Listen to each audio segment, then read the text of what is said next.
Hello YouTube, it's Ryan here with Hobbies of Man once again, and today we are doing another manga review. Today we're going to be looking at Dr. Stone, The Truth of the Petrification Saga.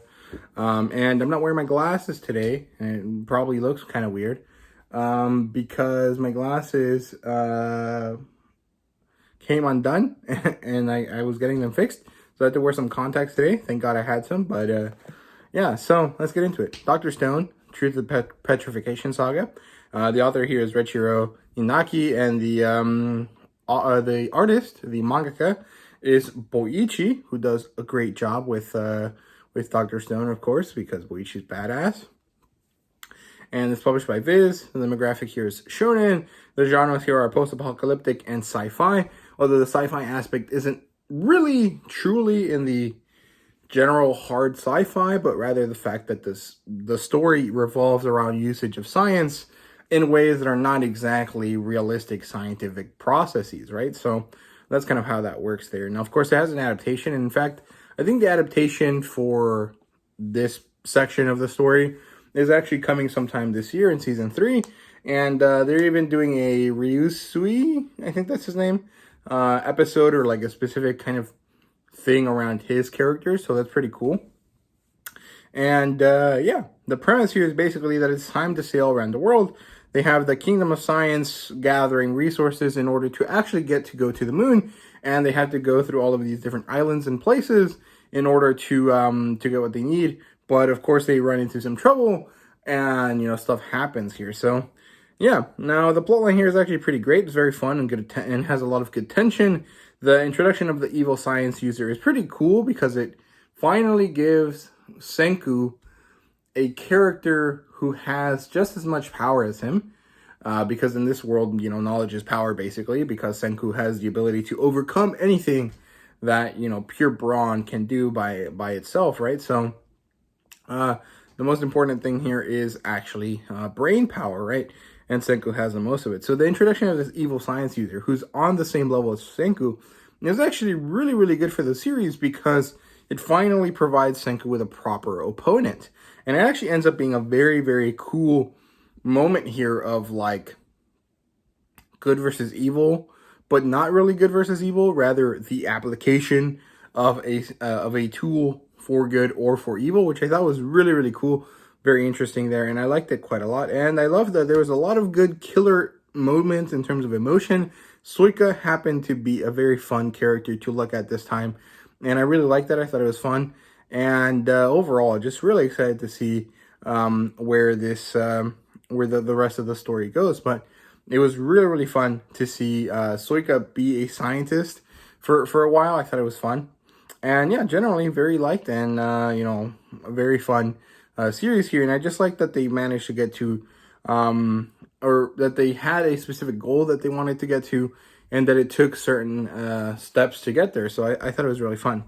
In terms of characters, I think that was really awesome. The introduction of Stanley and Luna and Zeno was really, really good. Stanley is a sniper kind of character. Luna is a dependable gal, as she likes to put it.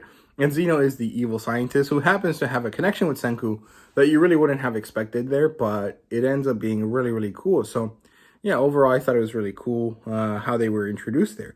I also like Sai, who happens to be Ryusui's brother, I think. I can't remember how to say his name, but yeah, Sai, he happens to be half Indian, half Japanese, and he is basically a supercomputer type of person. He might have been hitting that Dune spice a little too much. I don't know.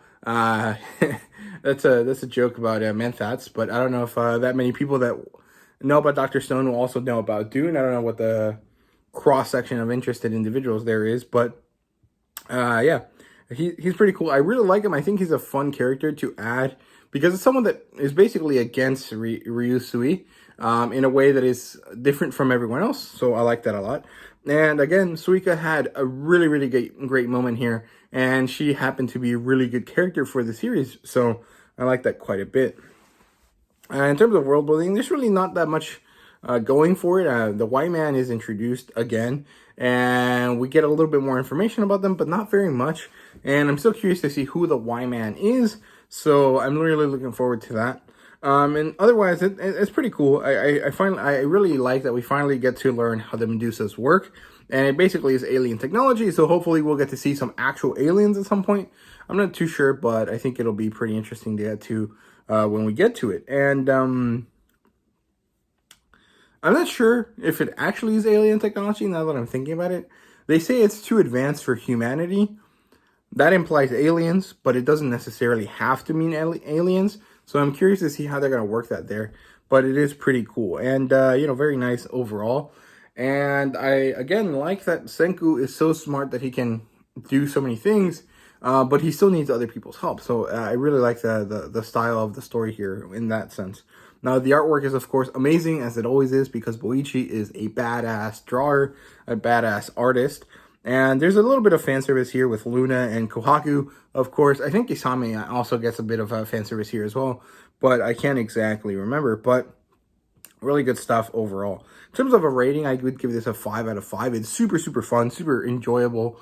Just really love the series, and I think that this arc is definitely like, hey, we're about to hit the climax, get ready, because it's going to go all downhill from now.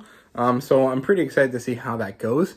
But it definitely feels like they're reaching the end game, right? So, yeah. In terms of recommendations, I definitely recommend it if you like the previous saga. Just keep going with it. I think it's really, really good stuff. So, yeah, in terms of similar titles, I can't really think of one. In terms of artwork, I mean, basically just pick Boichi's work, and you'll have similar art style. But, like, otherwise, I don't really think that there's any story that is really like Dr. Stone. So, yeah.